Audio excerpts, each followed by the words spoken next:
Hi friends, welcome to our tutorial series. Today I will do the exercise 9.1, question number 6 to 7 of Math Science in Danica Learning, book 8 through edition. Okay, so friends, let's start.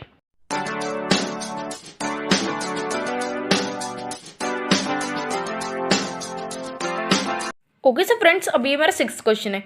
In the given figure, PQRS is a parallelogram with angle SPQ is equal to 80 degree and angle SQR is equal to 45 degree.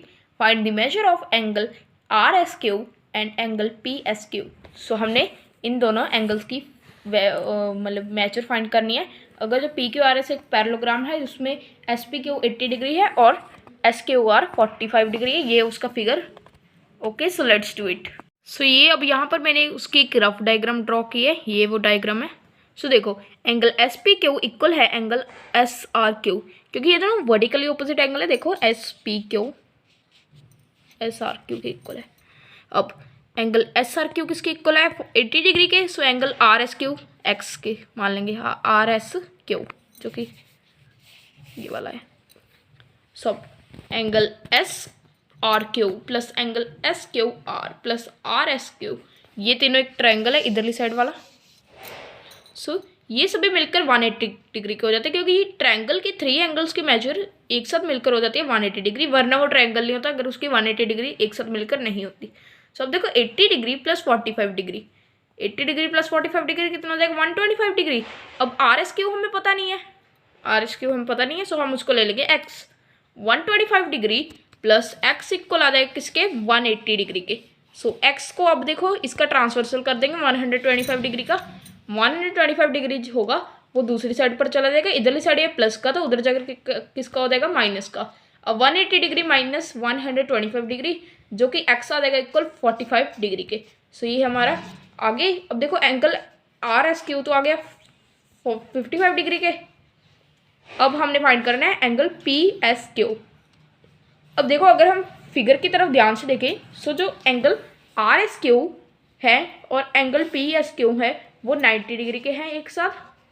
And 55 degree plus x किसके equal हो जाएगा? तो 90 degree के. अब x किसके equal हो जाएगा? 90 degree minus 55 degree की. वो क्यों? क्योंकि हमने 55 डिग्री का ट्रांसवर्सल कर उसको दूसरी साइड भेज दिया. अब ये हमारा आंसर आ गया 45 degree.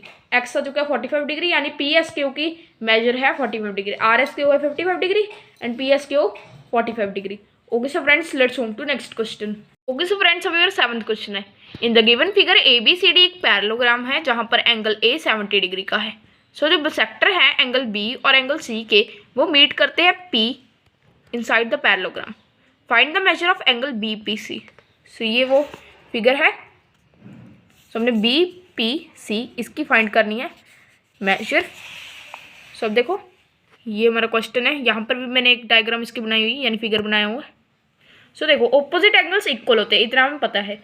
Angle B A D किसके इक्वल हो जाएगा? एंगल बी सी डी के. Angle B A D equal to angle B C D. अब एंगल ए डी सी किसके इक्वल हो जाएगा? एंगल ए बी सी के. वो इसलिए क्योंकि ऑपोजिट साइड एंगल्स पैरेललोग्राम के इक्वल होते हैं. अब ऑल एंगल्स, सारे एंगल्स मिलकर कितने हो जाते हैं? 360 डिग्री के. Angle B A D plus angle A B C plus angle B C D plus angle A D C, ये सभी मिलकर कितने हो जाएंगे? 360 डिग्री के. अब 70 degree plus angle A B C plus 70 degree plus angle A B C, एक बार दोबारा से. अब देखो ये हो जाएगा 360 डिग्री के इक्वल. अगर angle A B C plus angle A B C होगा सो हो जाएगा 2 multiply angle A B C. So 140 degree, 70 degree plus 70 degree 140 degree बन गया. अब 140 degree plus 2 multiply angle A B C किसके इक्वल हो जाएगा? 360 डिग्री के. अब 140 डिग्री का हम ट्रांसवर्सल कर उसको दूसरी साइड पर भेज देंगे माइनस होने के लिए. So 2 multiply angle A B C किसके इक्वल हो जाएगा? 360 डिग्री माइनस 140 डिग्री के. अब आगे 2 multiply angle A B C equal हो जाएगा 220 डिग्री, क्योंकि हमने 360 डिग्री माइनस 140 डिग्री कर दिया. अब आगे क्या हो जाएगा? एंगल ए बी सी किसके इक्वल हो जाएगा? 220 डिग्री अपॉन 2. ये कैसे? क्योंकि 2 इधरली साइड मल्टीप्लाई करते उधर जाकर डिवाइड करोगे, क्योंकि हमने उसका ट्रांसवर्सल कर दिया. अब एंगल ए बी सी किसके इक्वल आ गया? 110 डिग्री के. पी बी और पी सी ये बिसेक्टर है बी और सी के इस फिगर में. पी बी और पी सी बिसेक्टर है बी और सी के इस फिगर में. अब आगे एंगल PBC किसके इक्वल हो जाएगा, अगर हमने एंगल PBC फाइंड करना है वो इक्वल हो जाएगा 1/2 ऑफ एंगल ABC, जो कि कितना आ जाएगा 1/2 मल्टीप्लाई 110 डिग्री, जो कि आ जाएगा 55 डिग्री। अब आगे एंगल PCB फाइंड करने के लिए 1/2 ऑफ एंगल BCD करना पड़ेगा, जो कि आ जाएगा 1/2 मल्टीप्लाई 60 डिग्री। अब 2 को हमने 60 डिग्री के साथ कट कर देना है, ये कितना हो जाएगा 30 डिग्री। सो ये इक्वल आ जाएगा 30 डिग्री के। अब देखो हमने फाइंड तो करनी है एंगल PBC और एंगल PCB, पर हमने फाइंड क्या करना है, हमने फाइंड करना है BPC या CPB, ये दोनों उसके नाम हैं। सो अब हम वो फाइंड करते हैं।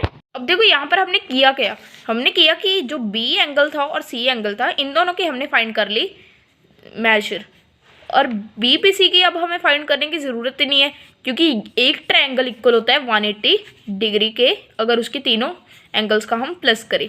सो ये हमारा वे है। सो अब आगे angle PCB plus angle PBC किसके इक्वल हो जाएगा, एंगल BPC, जो कि 180 डिग्री के इक्वल सभी हो जाएंगे।